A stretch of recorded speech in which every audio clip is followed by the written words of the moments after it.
Boa noite, meus amigos. Vamos começar mais um episódio do Pod Lu. E vocês que estão nos assistindo, não se esqueçam de se inscrever no nosso canal, curtir e ativar o sininho para receber as notificações. E nosso convidado de hoje, nesse Outubro Rosa especial, é o médico mastologista, Dr. Anastácio Berretini. Boa noite, doutor. Boa noite, Luciana. Muito obrigada, viu, por estar aqui conosco, pelo seu tempo, que eu imagino que deva ser uma correria enorme e uma correria ainda muito maior em outubro. Muito obrigada por estar aqui. Eu que agradeço o convite de poder conversar sobre esse tema e nesse mês tão importante que é para nós mastologistas que lidamos com essa doença. Sim, sim. É um assunto de extrema importância, né, doutora Anastácio? Acho que para nós, mulheres, independente da faixa etária, a prevenção, a conscientização, sabermos sobre as atualidades com relação ao tratamento.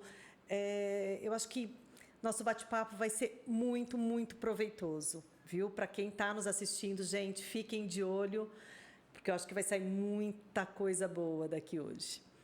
Doutor, conta para a gente um pouquinho como está o quadro atualmente no Brasil pós-pandemia, com relação ao câncer de mama. Eu sempre me pergunto, nesse período, né, de pandemia e pós-pandemia, as pessoas fizeram os exames de rotina? Não? Estão fazendo agora?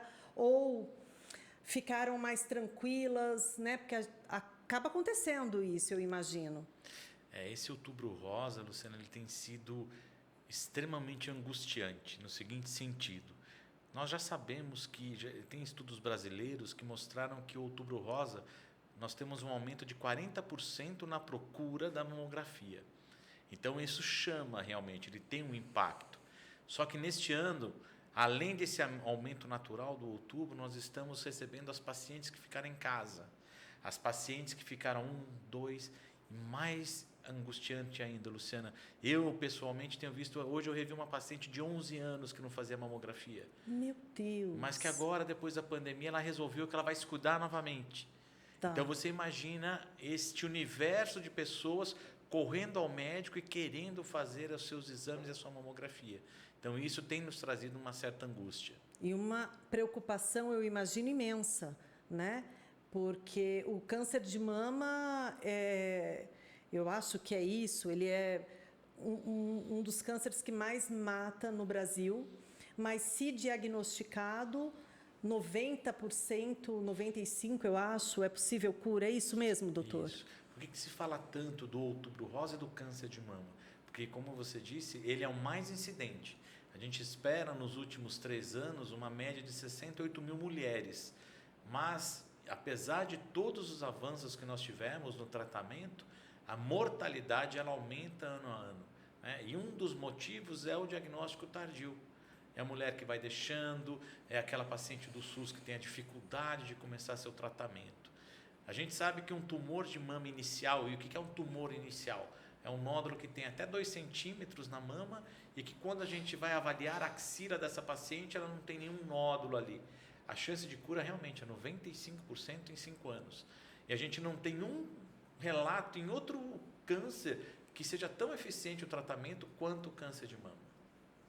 E me responda uma coisa, doutor, um câncer inicial, como esse que você terminou de relatar aqui, na palpação, no exame, no toque, a gente percebe ou não? É na mamografia? Na mamografia. Tanto é que há uns anos atrás existia aquela campanha do autoexame, né? Sim. O autoexame no alvo da moda, sim. Campanhas pelo autoexame. O que a gente aprendeu com o autoexame? Que ele não ajudou em nada. Ele aumentou a taxa do que nós chamamos de falso positivo. Muitas mulheres colocavam a mão na mama, achavam que estavam com caroço, corriam para o médico. E aí um fenômeno que nós chamamos de cancerofobia, né? A paciente que todo mês ela está com medo do câncer. E o pior, o falso negativo. Aquela mulher que palpava, não sentia nada, ela não ia ao médico. Porque ela não sentiu nada. Não sentiu nada, mas o nódulo estava ali crescendo. E quando a mulher descobre um nódulo pelo autoexame, em média, Luciana, ele está com 4 centímetros. E 4 centímetros não é um tumor inicial. Entendi. Olha só a importância, gente, da mamografia. E a mamografia, pelo contrário, nós conseguimos nas mamografias modernas, naquelas que são bem feitas, a gente encontra tumor de 0,1 centímetros. Então, né, nessa fase em que a gente consegue a cura desta paciente. E a mamografia, ela é eficiente em todos os casos, doutora Anastácio? Quem tem uma mama mais densa ou quem usa uma prótese, como é que é isso? A mamografia, dentre todos os exames, e aí eu posso falar para você da ultrassonografia e da ressonância, que são os exames mais estudados e utilizados na nossa prática. A mamografia é o único que diminui a mortalidade. Quer dizer, fazendo a mamografia, a minha chance de morrer de câncer, se eu tiver, é menor. É óbvio que existem as limitações. Uma mulher jovem com a mama densa, né, isso acaba dificultando. Mas nós temos hoje a mamografia digital. Sim. A mamografia digital, ela minimiza essa complicação. Em algumas situações, nós associamos, então, o ultrassom, nós associamos a ressonância. Mas o exame principal segue sendo a mamografia. Continua sendo a mamografia. E a mamografia, ela é indicada a partir de que idade? As sociedades médicas, elas indicam a mamografia a partir dos 40 anos. Então, a mulher que não tem histórico familiar, a mulher que nós não consideramos de alto risco, ela inicia aos 40 e vai realizar a mamografia anualmente. Doutor, e quem já teve, quem tem histórias, quem já teve, eu digo, quem tem histórias na família, qual a conta a gente tem que fazer para começar? Por exemplo, se eu tenho uma tia que teve câncer aos 45 anos, eu devo começar também aos 40 ou não? Eu devo começar antes? Tem uma média isso? Como é? Hoje, nós conseguimos fazer exames para pesquisa de mutação genética. Então, quando a paciente ela tem essa possibilidade, ela tem um plano de saúde, porque hoje a ANS ela libera esse exame para paciente, para a pessoa que tem um plano de saúde. Nós fazemos um teste genético para saber se essa paciente tem ou não um risco genético de vir a ter câncer. Olha, eu não tenho plano de saúde, eu estou no SUS. O SUS? Nós fazemos um chamado heredograma. Nós fazemos uma avaliação familiar e aí a gente determina se ela tem um risco maior ou não. Sim. Ela tem um risco maior, nós iniciamos a mamografia aos 35 anos.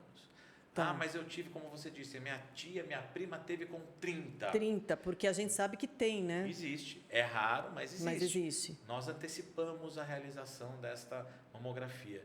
Não existe um protocolo. Olha, faça com 10 anos antes. Mas o bom senso diz que a gente inicie mais ou menos 5 anos antes.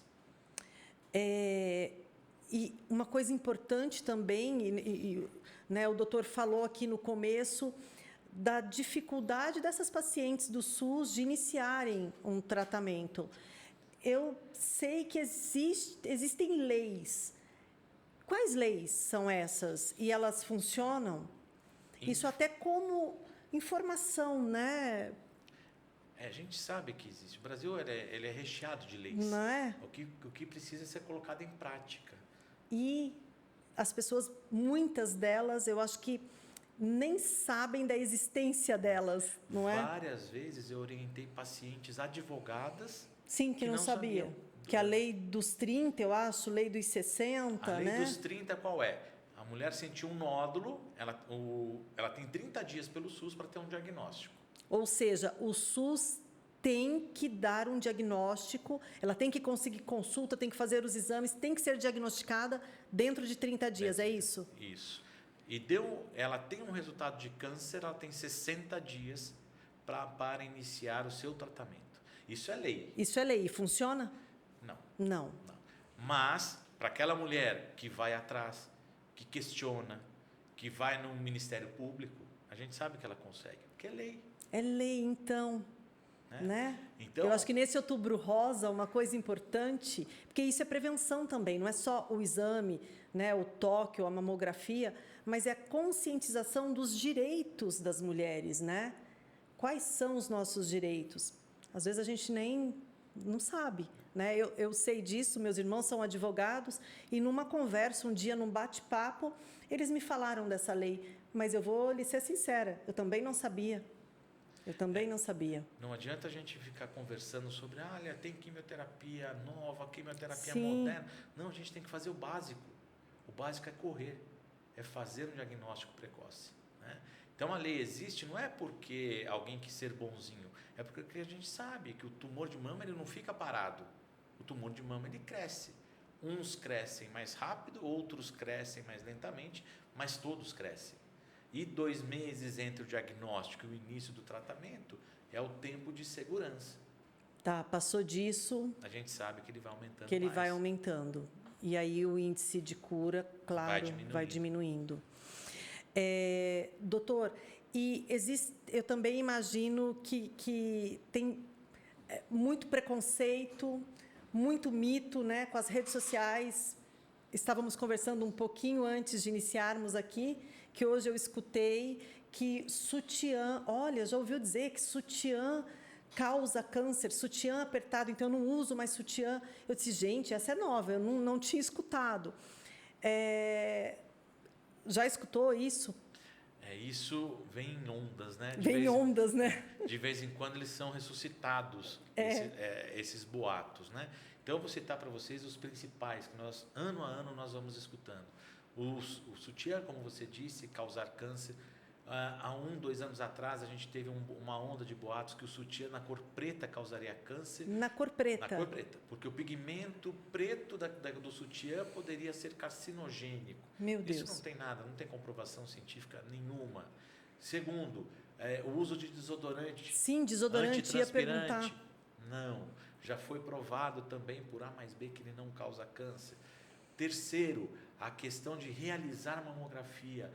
Eu tenho um câncer, eu tenho um nódulo, a hora que o médico pedir para apertar, vai disseminar essa célula. E também já foi provado que não existe isso.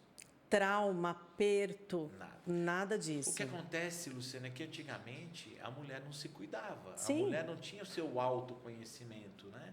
Então ela tinha um nódulo ali, aquele nódulo ia crescendo e ela reparava no nódulo quando? Quando ela batia. Ou o esposo ou levava uma cotovelada, era muito comum antigamente, olha, meu filho deu uma cotovelada. Por isso o trauma, né? Por isso o trauma, a relação. A relação, né? Com o trauma ali. Mas o trauma foi apenas um sinal de alerta. Opa, tem alguma coisa errada. Não está bem. Não está bem, né? Olha só. E amamentar? A gente escuta também, ainda hoje, né? Não, mas se você amamentou, se você tem 2 filhos, a sua chance é muito menor. E eu percebo que não, né? Porque eu tenho várias amigas que tiveram câncer de mama e que amamentaram. E qual a relação? Na verdade, diferente dos outros tipos de câncer, o câncer de mama ele é multifatorial. A gente não tem um fator único. É diferente do câncer do colo do útero. A gente sabe que o HPV é responsável por 90% dos casos. Vamos lá, vacinamos a população, diminui. Câncer de mama não. Então, óbvio que quem amamenta bastante, né? Quem amamenta 1 ano completo de vida, diminui sua chance pessoal de 3% a 5%. É alto. É alto. Né? A gente conversa sobre quimioterapias que aumentam a sobrevida em 5%. Olha aí, a gente tem uma amamentação que já vai me proteger. Né? Só que o que acontece? Ela tem que acontecer, a amamentação tem que acontecer antes dos 25 anos. Antes dos 25? Para que ocorra um amadurecimento. Né? Outro dia eu estava na sala de aula, dando aula para o último ano de medicina, né? Todas ali, 18, 20 mulheres, e eu perguntei, quem tem a menor idade aqui? 23. Ou seja... E ninguém tinha amamentado. Sim, né? E hoje cada vez mais, né? As mulheres se casam mais velhas e têm filhos cada vez mais com mais idade, né? É o estilo da mulher moderna. É isso que tem feito com que nós notemos esse aumento na incidência do câncer, né? São as mulheres que acabam tendo uma vida mais estressada, que dormem mal. As mulheres que Estilo de vida, que não praticam atividade física. Atividade física faz diferença? Essencial. Quantas vezes por semana e que tipo de atividade? Já foi extensamente pesquisado isso. A gente sabe que no mínimo 100 minutos de atividade física por semana já diminui o risco dela ter câncer em cerca de 8 a 10%. Nossa, é muito também. É muito. Para aquela mulher que teve câncer, fazer atividade física também diminui a chance de que esse tumor volte. Então, por isso que nós incentivamos tanto. A atividade física. E 100 minutos por semana, aí, dividindo por 7 dias, 20 minutos por dia. Mais ou menos isso, né? Mais ou menos isso. Né? O segundo ponto, a questão do ganho de peso. A obesidade. A obesidade é um fator importante para que a mulher... Por que é um fator importante? Principalmente para a mulher que entrou na menopausa. Né? Então, ela está nos seus 50, 52 anos, ela entrou na menopausa, já não faz atividade física, ganha peso, e essa gordura periférica que ela aumenta vai se transformar em hormônio. E esse hormônio vai atuar sobre a mama, fazendo com que ela venha a ter um câncer. Olha só. Como você disse, é uma doença multifatorial, mas as causas, a principal causa é uma doença degenerativa relacionada à idade, porque a gente observa que quanto mais velha a mulher, maior é o índice, né? A probabilidade dela ter. Eu nem sei se é assim que fala, né? Nós mas já temos considerado como uma doença crônica. uma doença crônica. Né? Por quê? O primeiro fator de risco para ter câncer é ser mulher. Nós temos 300 mulheres para cada homem com câncer de mama. E o segundo fator de risco é a idade. Né? Como a gente conversou, pode ter câncer com 20, 30? Pode, mas é muito raro. O mais comum é o câncer de mama acima dos 60 anos, que nós vemos as curvas de incidência, elas aumentam muito. Né? E se você pegar 10 mulheres aos 80 anos e for fazer mamografia, você vai encontrar uma mulher com câncer. Nossa, que índice alto. Se você pegar 3 mulheres aos 90, uma vai ter câncer. Entendeu? 1 para 3. 1 para 3. Então, a incidência realmente ela aumenta com o passar do tempo. E existe alguma possibilidade de controlar isso? Na verdade, nós orientamos sempre, como quando a gente fala em prevenção, como que eu previno o câncer de mama? Não é fazendo a mamografia. A mamografia ela é uma detecção precoce. Né? Fazer mamografia todo ano não quer dizer que a mulher não vá ter câncer. Ela pode ter e vai ser diagnosticada inicialmente. Medidas preventivas são qualidade de vida. É óbvio, se ela não conseguiu engravidar, se ela não amamentou, que pelo menos ela pratique atividade física, que ela evite bebida alcoólica, principalmente destilados, que ela tenha uma alimentação regrada e que ela pratique a sua atividade física. O álcool destilado também interfere? O álcool destilado, sim. Quando comparados às bebidas fermentadas, a gente vê um aumento na incidência de câncer em quem utiliza bebida destilada. Por conta de reação inflamatória, seria isso? Uma das hipóteses seria essa. Uau! E outra coisa que eu já escutei também é que os índios, o índice de câncer é bem pequeno nas aldeias indígenas. É verdade isso? Isso é verdade. É verdade? É verdade. Mas aí é aquela situação, né? Será que é porque lá eles não têm poluição? Eles não têm celular, por isso que eles não têm câncer, né? O estilo de vida, né? De vida. Mas não, é a soma de todos eles, né? É a ausência do estresse, não estou dizendo que lá não tem estresse, mas menor do que viver na Avenida Paulista. Sim. Né? Segundo ponto, uma alimentação melhor. Mais né? natural. Mais natural. E terceiro ponto, elas engravidam cedo e amamentam bastante. E outra, elas fazem atividade física de um jeito ou de outro, porque não tem carro, caminham, né? E aqui não, a gente, imagina, minha mãe mora no meu condomínio a 5 quadras e eu vou de carro, não é? Nós somos Olha que coisa, não vou a mais, ser sedentário. né? Somos induzidos, totalmente induzidos. Mas é muita informação mesmo, né? E muita coisa que a gente escuta e com as redes sociais, né?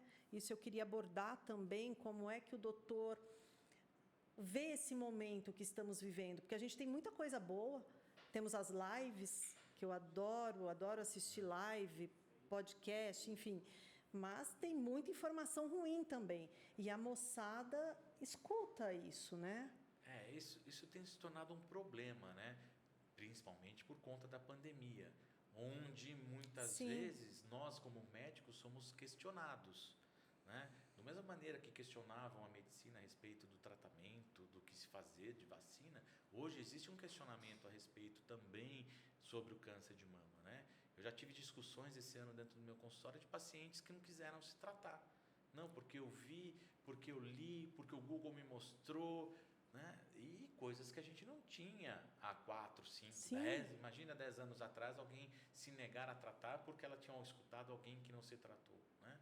Nós sabemos que o câncer de mama, quando ele não é tratado, ele só é operado, em 5 anos, a chance da paciente estar viva é menos do que 5%. Meu Ela Deus, precisa é muito. fazer mais alguma coisa junto, né? Mas a mídia social ela veio para trazer muitas informações erradas, né? Eu lembro que há uns 5, 6 anos atrás, o Ministério da Saúde americano, ele fez um levantamento no Google, Facebook e no Twitter a respeito de HPV.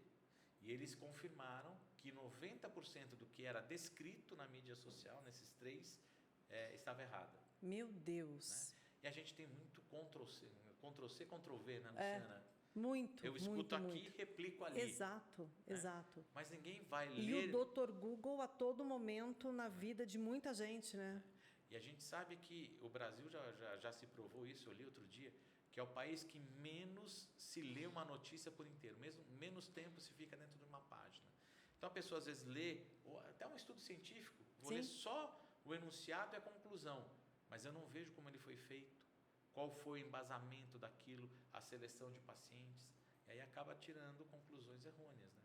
Sim, exatamente. E né, eu estava falando agora há pouco que a moçada, mas não é só a moçada, né?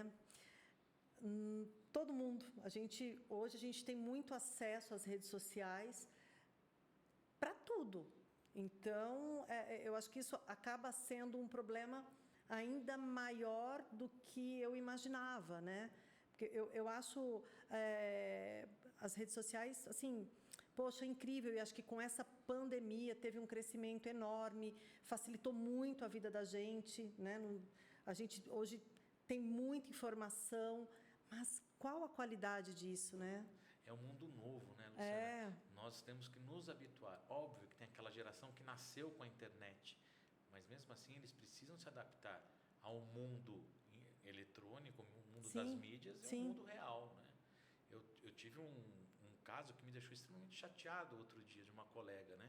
Que ela me contou que ela havia feito o diagnóstico de uma moça jovem e que essa moça já estava com um tumor há algum tempo, ninguém dava o diagnóstico, ela fez o diagnóstico, programou o tratamento, aí a paciente pediu para conversar com ela e falou: doutora, eu adorei a senhora, eu agradeço muito, mas eu fui procurar na mídia social, a senhora não é uma pessoa engajada, eu não vou me tratar como uma pessoa que não é engajada.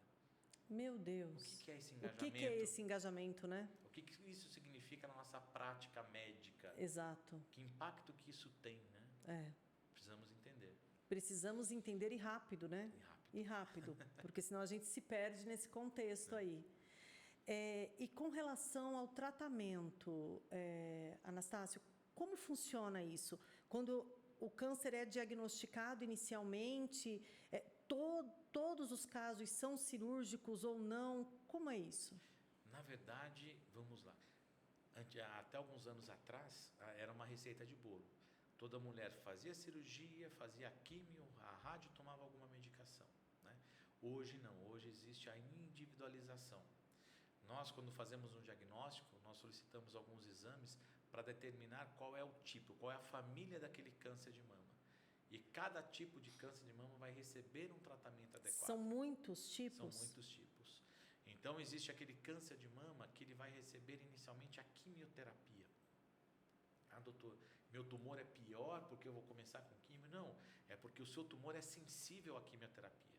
Outros receberão um medicamento oral. Outros receberão a cirurgia. A cirurgia ela é sempre indicada, Luciana. Ainda não existem relatos, não existe nenhum estudo que prove que a paciente pode ficar sem a cirurgia, né? Agora, o que nós precisamos saber é o que vem junto, o que nós chamamos de adjuvância. Às vezes a químio, às vezes um hormônio, às vezes uma terapia-alvo. Hoje nós temos a imunoterapia, a radioterapia. Umas fazem tudo, outras fazem uma ou duas, mas é individualizado. E o tamanho da cirurgia também é individualizado? Estou te perguntando porque às vezes eu escuto mulheres, eu tive que remover um quadrante ou tive que remover a mama toda. Isso também está relacionado ao tipo, não só ao tamanho, à progressão, é isso? Eu vou te passar como é que foi a história da cirurgia do câncer, né? Ela se iniciou lá em 1890, quando se realizava a mastectomia total, que nós chamamos de radical. Tentou-se fazer uma cirurgia ultra radical, porque naquela época eles não tinham outras alternativas, né? Mas mesmo assim a paciente ela ia a óbito depois. Por quê? Porque não existiam os tratamentos. Na década de 60, 70, surgiram os tratamentos que melhoraram as chances de cura. E aí surgiu um médico italiano chamado Umberto Veronese e que ele propôs, então, a preservação da mama. Naquela época foi uma heresia falar que uma mulher com câncer poderia ficar com a sua mama. Mas ele provou por A mais B que era possível e que foi a famosa quadrantectomia. Ele retirava um quarto da mama, como se fosse uma fatia de pizza. Né? E hoje nós fazemos uma cirurgia que não é nem uma quadrantectomia. Nós precisamos retirar um nódulo, seja ele com 2 centímetros e um tecido em volta dele. Óbvio que ainda existem as pacientes que vão precisar tirar a mama. E são inúmeros fatores. Então, existem os tumores que nós sabemos que eles tendem a voltar a recidivar, então nós podemos propor essa cirurgia. Hoje, com os exames de imagem mais apurados, uma ressonância, uma mamografia digital, você encontra um nódulo de 2 centímetros e quando você faz esse exame, você vê que ele é maior. Aí nós temos que retirar a mama. Existem aquelas pacientes que têm esse fator genético e que mostra que ela vai ter câncer novamente. Nós retiramos as 2 mamas também. Mas a tendência é ser cada vez mais conservador. Mínima mutilação. Né? E eu sempre falo para as minhas pacientes que eu tenho um grande problema, que eu fui procurar o professor Veronese e acompanhei durante um ano justamente para ser conservador. Né? Por mais que a cirurgia tenha evoluído, não se troca uma mama natural por uma prótese. Né? Então, mínima mutilação. E muitas vezes nem é possível a colocação da prótese no mesmo ato, acho que na maioria das vezes, doutor. Na verdade, isso vai depender muito do ambiente que a gente trabalha. Né?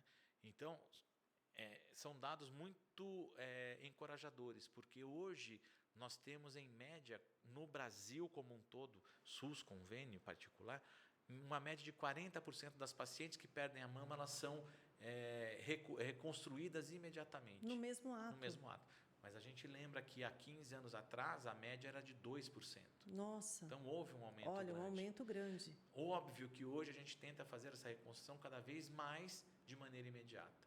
Mas muitas vezes nós não conseguimos. E um dos grandes impedimentos que nós vemos na prática são as condições clínicas da paciente. É aquela paciente que é tabagista, aquela paciente que é obesa, ela tem uma diabetes descompensada, uma hipertensão descompensada, alguma alteração de tireoide e que faz com que você evite a cirurgia. Que você contraindique a cirurgia naquele momento. Não que ela não possa fazer num outro período, num outro momento. E aí nós podemos fazer a cirurgia, a reconstrução tardia. Ela termina o tratamento e aí ela vai para a reconstrução. Vai e reconstrói. E quando não é feito tardio, quando é feito no mesmo ato, isso é uma dúvida pessoal mesmo. E ela precisa, por exemplo, de uma quimio e de uma rádio. Tem alguma interferência com a reconstrução, com a prótese? Não. Com relação à quimioterapia, não. Né? Nós sabemos que fazer a quimioterapia não interfere. Em absolutamente nada. Mas e a colocar rádio? a prótese também não interfere na quimio. Tá. Mas aí, como você disse, a rádio sim. A rádio é um grande complicador. Não é uma contraindicação absoluta. Tá. Mas quando a gente sabe que a paciente vai fazer radioterapia, a gente pensa 2 vezes, a gente conversa, a gente coloca ali na balança os prós e os contras de se fazer uma reconstrução imediata. Entendi. E quando precisa fazer a rádio hoje ela é muito localizada, doutor? Ou não? Ou ela acaba pegando outras regiões? Como é isso? Tem um efeito posterior, né? Porque o câncer de mama, eu imagino que ele é um antes, um durante e um depois, né? E esse depois, com relação à rádio, como é? Na verdade, a radioterapia ela é o que nós vivemos vários Brasis dentro de um Brasil, né? Nós temos inúmeros serviços cada um com um tipo de máquina diferente, com uma manutenção diferente e com uma qualidade diferente. Né? Então, uma radioterapia mal feita, ela pode trazer repercussões para a vida inteira dessa paciente. Porque o efeito da quimioterapia, na grande maioria das vezes, ele é passageiro. Ela terminou a quimioterapia, o cabelo volta a crescer, o estômago melhora, o intestino melhora, a pele melhora, mas a radioterapia não. Não, né? E hoje nós temos visto que, como nós conseguimos com que a paciente viva muito mais, nós vemos pacientes que fizeram a radioterapia há 20 anos e o efeito que ela dá hoje de queimadura, de espessamento de pele, de retração. Outros tumores são possíveis pela rádio? Nas radioterapias antigas, sim. Nós tínhamos os tumores secundários. Né? Hoje, não. Com a radioterapia mais moderna, a gente tem visto muito menos. Né? Mas com relação à reconstrução, a radioterapia, ela interfere e quando você tem uma radioterapia que é feita de maneira inadequada, a paciente ela acaba perdendo a prótese, ela acaba tendo uma necrose de pele e complicando tanto a parte reparadora quanto o tratamento, porque dela precisa parar a radioterapia. Olha só. E no SUS, como é o tratamento? Bom, aí vem... Nosso Brasil é muito grande, né? É muito grande. Eu imagino que o que acontece aqui é diferente do que acontece no Norte, no Nordeste, né? No Sul, mas de uma forma geral. De uma forma geral, o grande problema do SUS é o tempo, né? E que dificulta muito o tratamento da paciente. Né? Da maneira que a paciente que tem um plano de saúde ela consegue ser mais rápida, no SUS existe essa demora. Com relação à cirurgia, a cirurgia que se faz no SUS, a cirurgia é a mesma. é a mesma, não muda. Mas no SUS eu não tenho reconstrução. Existe a lei. Existe outra lei, olha, que eu não conhecia. Lei da reparação. Da reparação. Né? Desde que ela tenha condições clínicas, ela pode exigir, né, que seja feita a reconstrução. Com relação aos medicamentos, óbvio que a aceitação pelo SUS, a incorporação do SUS, ela é mais lenta. Mas se a gente comparar com o que era feito antigamente, então só para você ter uma ideia, é um medicamento chamado trastuzumab, que é um medicamento caríssimo que determinadas pacientes têm de receber. O SUS demorou 10 anos, ele foi incorporado em 2015 só. Agora, pouquíssimo tempo. Só que ele foi lançado em 2005. Então, durante 10 anos, as pacientes que deveriam ter recebido, não recebiam. Em contrapartida, nós já temos medicamentos lançados há 1 ano e que já têm sido incorporados ao SUS. Né? Então, a paciente que está dentro do SUS não é que ela está sendo maltratada, pelo amor de Deus. Ela vai receber aquilo que existe para ser tratado o câncer dela. E essas medicações, por quanto tempo? Finalizou o tratamento, fez a cirurgia, fez a químio, fez a rádio, aí tem que tomar uma medicação que é um anti-hormonal. E qual tempo? E aí nós vamos falar sobre uma outra família de câncer de mama, que são os chamados tumores luminais, os tumores dependentes de hormônio. Porque não são todos, né? Não são todos. Tá. E essas pacientes, elas recebem, então, uma medicação que vai fazer com que o hormônio não produza um novo câncer naquela mama. Doutor, mas eu tirei as 2 mamas, eu vou precisar tomar? Vai, porque se não tomar, ele pode voltar a se formar na cicatriz daquela paciente. Esses medicamentos podem ser utilizados por 5, por 7 ou até 10 anos, para evitar, então, que surja uma nova célula tumoral. Até 10 anos. Até 10 anos. Outra pergunta, gente, eu tenho muita pergunta. Mas homem pode ter câncer de mama? Pode. Nós temos um homem para cada 300 mulheres. Né? E muitas pessoas perguntam, né? Chega outubro, mas doutor, e a campanha para o homem? Né? O homem vai fazer mamografia? Como é uma situação rara, nós não temos medidas para a população geral. Né? Sim. Nós sabemos que homens que têm um fator de risco maior, como casos de câncer de mama masculina na família dele, casos de cânceres esporádicos, alguém que teve câncer de mama, alguém que teve câncer de pâncreas, o outro teve câncer de próstata, são homens que têm um fator maior para ter um câncer de mama. Né? E a atenção do homem é para o aparecimento de um nódulo. Para a mulher é mais difícil encontrar um nódulo, para o homem é mais fácil, porque o nódulo do câncer ele vai se formar atrás do mamilo masculino. Né? Sim. E para ele que vai ao banho, eu sempre falo, vai ao banho, passa a mão ele vai perceber, né? Tanto é que quando a gente compara os estágios de diagnóstico, a gente vê que no homem ele é mais precoce do que da mulher. Até porque não tem tanto tecido mamário, Não. né? Então fica mais fácil Fica mais fácil de perceber a percepção. E a mulher que está amamentando, ela pode ter câncer durante a amamentação, se descobrir durante a amamentação? É possível também? É possível também. E nessa situação é um pouquinho mais delicado, né, Luciana? Porque naquela fase a mama ela está engurgitada, Então, cheia de leite. Você teoricamente não está fazendo a mamografia? Não. Né? E a gente sabe que quando ele é diagnosticado durante a amamentação, existe um atraso diagnóstico de 3 a 6 meses. Né? Porque muitas vezes a própria profissional ele acaba achando que aquilo não é um câncer. É uma mastite, é o famoso leite empedrado, isso vai passar, isso vai melhorar.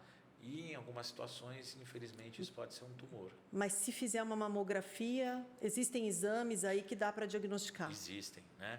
A gente sempre suspeita de um nódulo na mulher que está amamentando que não desaparece dentro de 20 a 30 dias. Né? Tá. Então, é um sinal de alerta que ela precisa procurar um atendimento. Um atendimento. Olha só. E assim, no período... Existe algum período dentro do mês, pensando do ciclo menstrual, que é melhor para fazer a mamografia? Não. Ou isso não interfere com relação à parte hormonal? Só talvez com relação à sensibilidade. É isso? Com relação à eficiência da mamografia, não existe. Não existe. Sendo pré, durante ou pós-menstruação vai acontecer. A gente consegue avaliar adequadamente. O grande problema, como você disse, é a sensibilidade. É a sensibilidade, né? Que aumenta próximo, que aumenta né? Muito, né? E isso faz com que muitas abandonem a mamografia, né? Porque é um peso de 12 quilos pressionando aquela mama. Né? Mas aqui a gente sempre orienta, se puder, agendar pelo menos uns 7 a 10 dias após a menstruação. Sim, que não está tão sensível. Isso. Olha, outra informação muito boa, né? Eu fiquei imaginando isso esses dias, porque eu faço mamografia já há mais de 10 anos, mas a gente vai se conhecendo, né? E isso eu acho muito importante também. Nós, mulheres, nos conhecermos, né? A gente se perceber, se sentir, ver o que te faz bem, o que não te faz bem. E eu sempre que vou marcar a minha mamografia, eu tento sim perceber um momento onde não fica tão sensível, né? Para não sofrer tanto. Uma outra pergunta, eu também fico imaginando que não são só os nódulos. Tem algum outro tipo de característica que possa surgir, tipo uma descamação ou um mamilo, mudar a textura ou mudar a posição, que também leve a imaginar, né, a possibilidade de um câncer? Ou ele sempre aparece em formas de nódulos? Não, isso é um outro mito que a gente precisa quebrar, né? Porque não é só como nódulo. Porque a gente foca nisso, né? É o nódulo, é a palpação. Mas existem outros sinais de alerta, né? Eu posso citar alguns para você. Quais são eles? A saída de uma secreção sanguinolenta pelo mamilo. Aquela mulher que acorda, o sutiã está sujo de sangue. Né? Secreção verde, amarela, azulada, branca, são secreções normais, mas o sangue já é um sinal de alerta. Retrações. A mulher que se olha e ela percebe uma retração em alguma posição da mama ou até do mamilo. E aí entra o que você falou, né, do autoconhecimento. Hoje a gente já conversou e eu disse que a gente não orienta mais o autoexame, mas nós chamamos sim de autoconhecimento, porque a mulher deve saber como é a mama dela. Sim. Né? Retração de mamilo, aquele mamilo que começa a entrar e ele não sai mais. Né? Aumento do volume mamário, uma mama ficando diferente da outra. Quanto a tamanho, quanto a volume. Quanto a volume. E um outro sinal de alerta que é muito raro, mas que aparece muito na internet, é a mama com pele em casca de laranja. Que parece aquela laranja cheia de furinhos, uma pele mais grossa. Mais grossa. Né? É muito raro esse tipo de câncer, que nós chamamos de câncer inflamatório. Mas é um sinal de alerta para que, se a mulher tenha isso, que ela procure um médico para uma avaliação. O câncer de mama dói? É possível um diagnóstico pela dor? Nem sempre. Raramente. Raramente. Raramente um câncer de mama nós diagnosticamos pela dor. Pela dor. Né? A maioria deles é assintomático. Né? Eu sempre digo para os pacientes que se ele fosse sintomático, a gente estaria resolvendo o problema, porque ela sentir uma dor, corro no médico e resolvo. Né? Tanto é que muitas mulheres, quando a gente dá um diagnóstico, falam, mas doutor, mas eu não sinto nada, não dói, eu vivo a vida normal. Né? E nem com relação à saúde, ela não tem nenhum mal-estar, absolutamente nada. Está tudo bem, mas o câncer está ali. Mas o câncer está ali. Olha só a importância, gente, da prevenção, né? Do diagnóstico precoce, de fazermos aí a mamografia como tem que ser feita, porque é mais assustador do que a gente imagina, não é? Todas essas informações é para a gente ficar muito atento. Não é verdade? E por isso que a gente bate tanto nessa tecla, né? Faça a mamografia, faça a mamografia e faça a mamografia. Porque é a única maneira de um diagnóstico precoce. É a única maneira em que a gente vai mudar a história dessa paciente. Doutor Anastácio, e as mulheres fazem mamografia? Qual o índice? Como é que é? Vamos de novo ao Brasil, dentro do Brasil, né? A gente sabe que na região sudeste nós temos um índice de 72% de mamografia. Isso é um índice que a OMS considera como razoável, mas a gente tem regiões como Centro-Oeste e Norte que chega a 35%, né? É muito baixo. Olha só, muito baixo mesmo, né? E aí vem aquela história, Luciana, porque no Brasil faltam aparelhos de mamografia. Não falta. Não. Nós temos mais do que a maioria dos países europeus. Só para você ter uma ideia, a gente precisa de um mamógrafo para uma cidade de 200 mil habitantes. Se a gente for contar Atibaia, sim. Tem quantos habitantes? 160? Por aí, 160 Por aí. mil, né? Eu posso te lembrar aí que eu já conheço uns 6, 7 mamógrafos. Né? Então, não falta aparelho. O que falta é um acesso adequado, uma conscientização, uma educação melhor para isso, porque senão daqui a pouco o Outubro Rosa não vai mais ser rosa, né? Vai ser negro, não é? Porque os índices são assustadores. São. Eu não imaginei. Nossa, muito obrigada. Muitas informações excelentes. Agora, vou te fazer umas perguntinhas para a gente descontrair um pouquinho aí. Eu queria que você nos dissesse um sonho. Um sonho do Dr. Anastácio. Olha, eu já pensei nisso esses dias. Eu falei para minha esposa, para Ellen, meu sonho nos dias atuais era viver num país mais calmo, mais tranquilo, né? Sem tanta discussão, que a gente pudesse levar a vida mais leve, harmoniosamente, né? Com mais amor, com mais tranquilidade. Afinal, a vida é uma só, né, doutor? Atualmente esse é o meu sonho. E olha que eu acho que é o meu também, viu? Uma música. Eu gosto muito de Billy Paul, né? E tocou até no meu casamento, eu escuto até hoje, então eu gosto. Mesmo? Tocou no seu casamento? Your Song. Olha, que lindo, muito bom. Eu vou falar uma frase e você completa para mim, tudo bem? Eu nunca mais vou deixar de acreditar nas pessoas, né? Porque às vezes a gente acaba se decepcionando, né? Mas como eu disse, eu quero ter esse sonho de nunca mais deixar de acreditar em alguém. Que lindo, muito bom. Doutor Anastácio, gratidão, muitíssimo obrigada por tanta informação importante nesse momento tão importante que a gente está vivendo, nesse Outubro Rosa, né? E que ele continue sendo rosa, mais rosa ainda, não é verdade? Muito obrigada mesmo, viu? Eu que agradeço a oportunidade, foi muito interessante, passou muito rápido. Muito rápido. E eu fico à disposição, e que a gente tenha realmente outubros mais rosas. Com certeza, muito obrigada. E para vocês que estão nos assistindo, não se esqueçam de se inscrever no nosso canal, de curtir e ativar o sininho para receber as notificações. Nos vemos na próxima quinta às 19 horas. Um beijo. Muito obrigada, doutor. Nossa, passou rápido. Foi, olha. E já passamos um pouquinho até do tempo ali. Viu? Desculpa a minha ignorância, mas o podcast Sim. Eu achei que ele era do Spotify, que era falar... Você viu?